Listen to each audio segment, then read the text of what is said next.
तो अन्ना की जीत हुई है, आम आदमी की जीत हुई है। लेकिन इस वक्त की बड़ी खबर आ रही है मुंबई से। खबर यह है कि फिल्म अभिनेता अनुपम खेर के घर पर तोड़फोड़ करने की कोशिश की गई। अब ये कोशिश किसने की है यह अभी तक पता नहीं चल पाया है।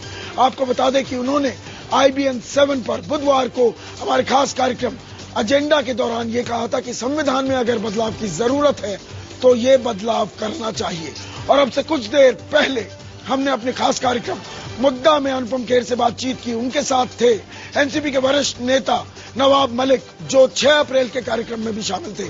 हमारे साथ थे एनसीपी के महासचिव तारिक अनवर भी, कैबिनेट सचिव सुब्रमण्यम TSR सुब्रमण्यम, और साथ ही साथ फादर डोमिनिक नामुअल और मैग्सासे विजेता संदीप पांडे भी। सुनिए क्या कुछ हुआ इस चर्चा के दौरान।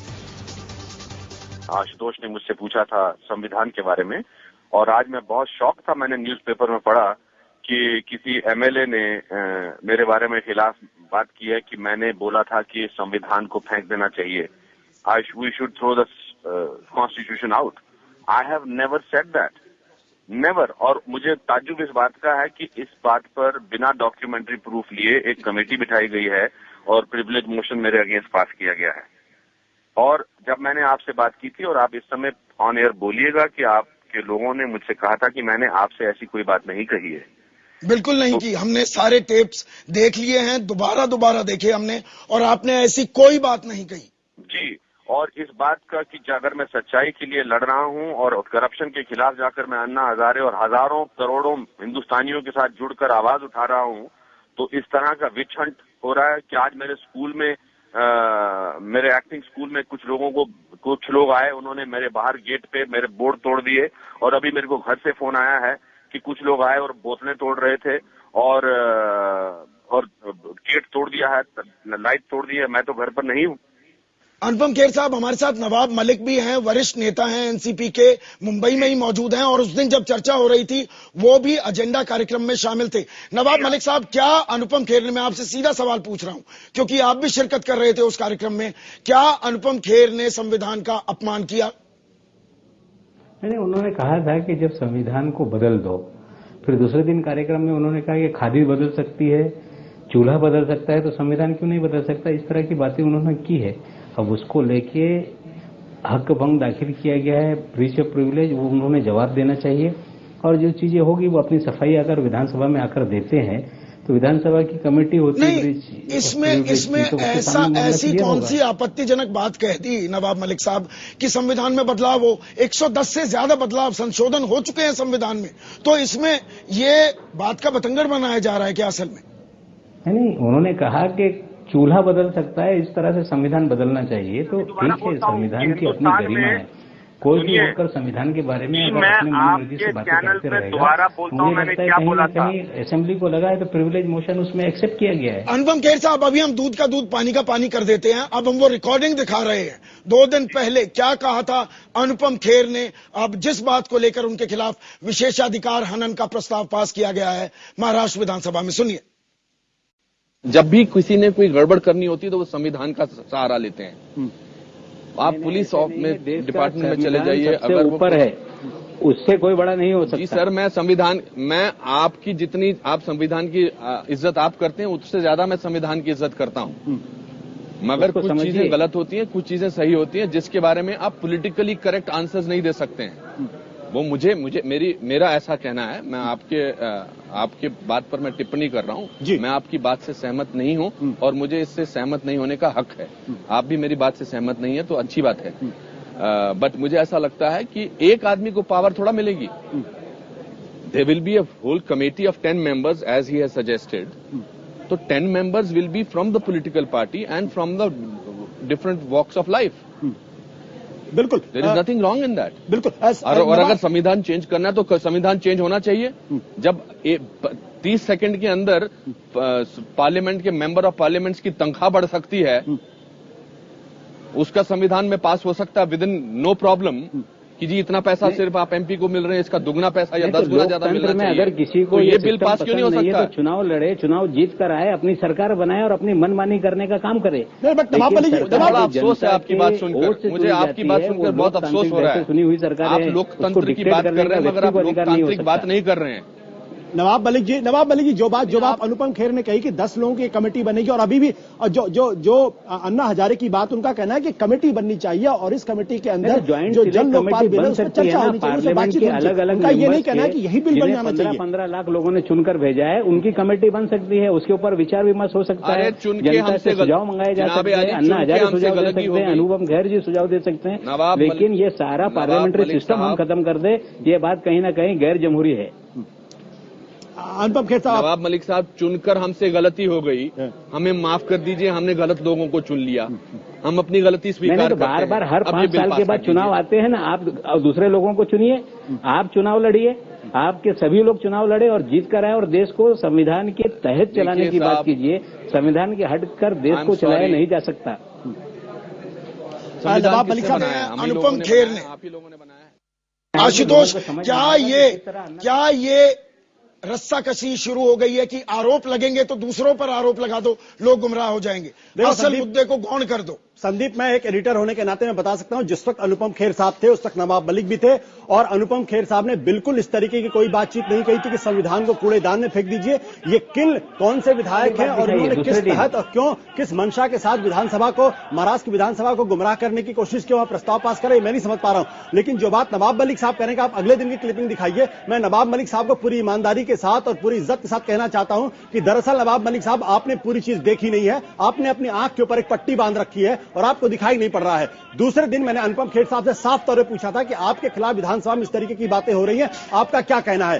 दरअसल अनुपम खेर को इस पूरे मसले के ऊपर निशाना बनाया जा रहा है और महाराष्ट्र की विधानसभा को गुमराह करने की कोशिश की जा रही है। और मुझे लगता है कि एक गंभीर मसला है कि जो बयान अनुपम खेर ने दिया ही नहीं, उस बयान को तोड़ मरोड़ कर विधानसभा के अंदर विधानसभा के सदस्यों को बताया जाए और उस पर प्रस्ताव पास करने की कोशिश की जाए। मुझे लगता है यह बहुत गंभीर मसला है और नवाब मलिक साहब को इस बात का जवाब देना चाहिए था और उन एमएलए साहब को जवाब देना चाहिए था कि आखिर इस तरीके की बातें क्यों कर रहे हैं। नवाब मलिक साहब आज भी यह मानने को तैयार नहीं है। जब हमने वो क्लिपिंग दिखा दी, अब वो कह रहे हैं अगले दिन की क्लिपिंग दिखाई। मैं अगले दिन बैठा हुआ था, मैंने अनुपम खेर से सवाल पूछा था, उस वक्त नवाब मलिक कहीं नहीं थे। तब अनुपम खेर ने साफ तौर पर यह कहा था कि मैंने ऐसा कोई बयान नहीं दिया। और आज जब हमने उस 2-2.5 मिनट की पूरी क्लिपिंग दिखाई है जिसमें संविधान की बात की जा रही है, तब अब नवाब मलिक साहब बगले झांक रहे हैं। और मुझे यह मसला लगता है किस तरीके से महाराष्ट्र विधानसभा गुमराह किया गया है, इस मसले पर यह गंभीर चिंता का विषय है। यह हिंदुस्तान के लोकतंत्र को कमजोर करने की कोशिश है। किसके इशारे पर किया जा रहा, मुझे नहीं समझ में आ रही है बात। बिल्कुल। अनुपम खेर साहब, मैं आपसे जानना चाहूंगा, जो नवाब मलिक कह रहे हैं कि नहीं, उस दिन की 6 अप्रैल की क्लिपिंग तो दिखा दी, अब 7 की दिखाइए, आप कुछ कहना चाहेंगे इसमें? जिस इंसान को भ्रष्टाचार के आरोप में इस्तीफा देना पड़े, मैं उनकी किस बयान पर बात करूं? मैंने जो बोला था चूल्हे की और उसकी अंगीठी की बात कर रहे हैं, खादी की बात कर रहे हैं, मैं दोबारा बोलना चाहता हूं। मैंने कहा था भारत अब एक बहुत ही आधुनिक देश है, बहुत ही आगे बढ़ चुका है, बहुत हमने तरक्की की है, बहुत सारी चीजें बदल गई हैं, ग्लोबल मार्केट हो गई है, it's a free market etcetera. तो संविधान में भी कुछ बदलाव आना चाहिए। मैंने कहा आजकल आप खादी नहीं पहनते हैं, हमने बदलना। पहले एक जमाने में हमारी दादी माँ चूल्हे पे खाना बनाती थी, अब माइक्रोवेव पे गर्म होता है। तो अगर सारी चीजें बदल गई हैं तो 1950 में जो संविधान लिखा था उसमें बदलाव आना चाहिए। We should revisit that. और इसमें कोई गलत बात नहीं है, 104 अमेंडमेंट हो चुकी हैं उसमें। पर यह बोलना कि मैंने कहा था कि संविधान को उठाकर बाहर फेंक दो, ये गलत बात है। बिल्कुल, ये बिल्कुल गलत बात है और ये मैंने बोला नहीं। और आपने बहुत अच्छा किया कि दूध का दूध और पानी का पानी साफ कर दिया आपने और इनको क्लिप दिखा दी। इसके बावजूद ये भगले जानते हो बोल रहे, कल ऐसा बोला था, परसों ऐसा बोला था। शर्म आनी चाहिए इनको। नवाब मलिक साहब, आप रिस्पॉन्ड करना चाहेंगे? चाहिए कि आप एक संघ परिवार के सदस्य होकर लोगों का जो संघ का एजेंडा है वो देश में आप लागू करना चाहते हैं।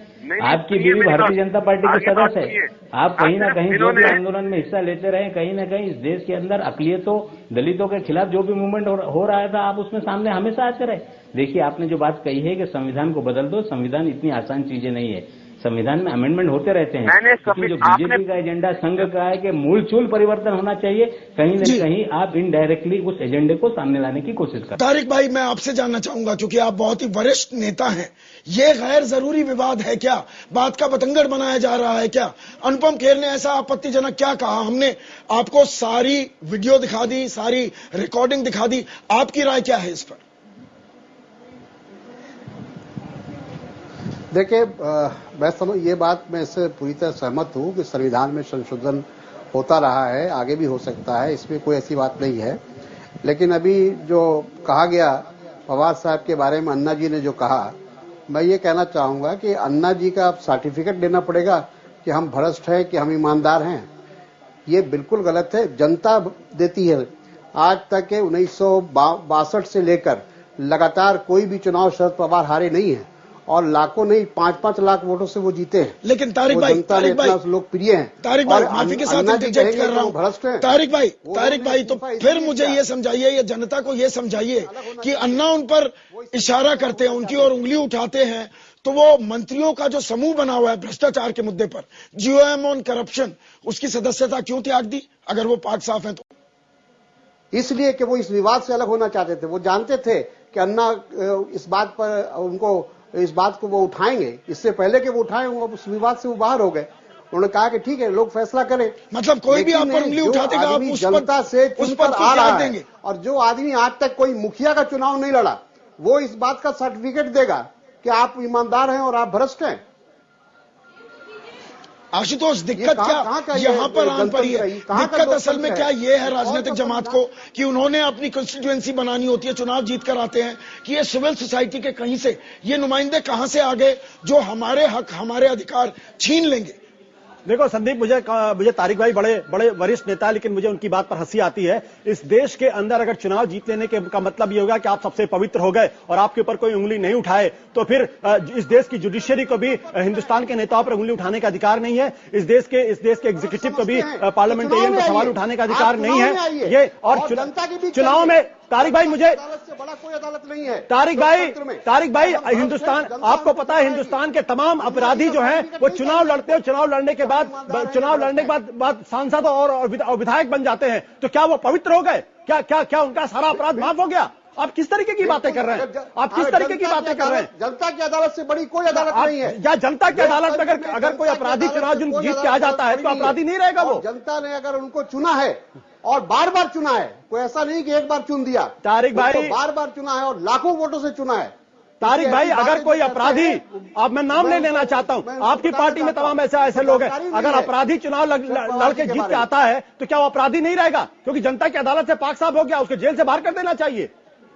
नहीं, आज उनके ऊपर कोई आरोप लगा दे तो क्या वो आरोपी हो जाएंगे? किसने कहा? आप जब तक सिद्ध नहीं करते हैं, रूल ऑफ लॉ इस देश हमारे देश में संविधान है, हमारे देश में न्यायालय है, जब तक न्यायालय कोई बात का फैसला नहीं करता कि हम भ्रष्ट है कि नहीं है, हम पर अगर हत्या का आरोप है, अगर न्यायालय हमको हत्यारा डिक्लेयर करेगा तो हम हत्यारे होंगे। सिर्फ लेकिन किसी के कह देने से कि हम हत्यारे हैं तो हम हत्यारे नहीं हो जाएंगे। आपके कहने का मतलब ये है, और संविधान है कि नहीं है इस देश में? आपके कहने का मतलब ये है कि अगर कोई अपराधी चुनाव लड़ ले और लड़ने के बाद जीत जाए तो उसको जेल से छुटकारा दे देना चाहिए, उसको उसकी सारी सजा माफ कर देनी चाहिए। आप क्या बात कर रहे हैं? आप इस देश के इतने बड़े पॉलिटिशियन हैं, आप इस तरीके से बात कर सकते हैं।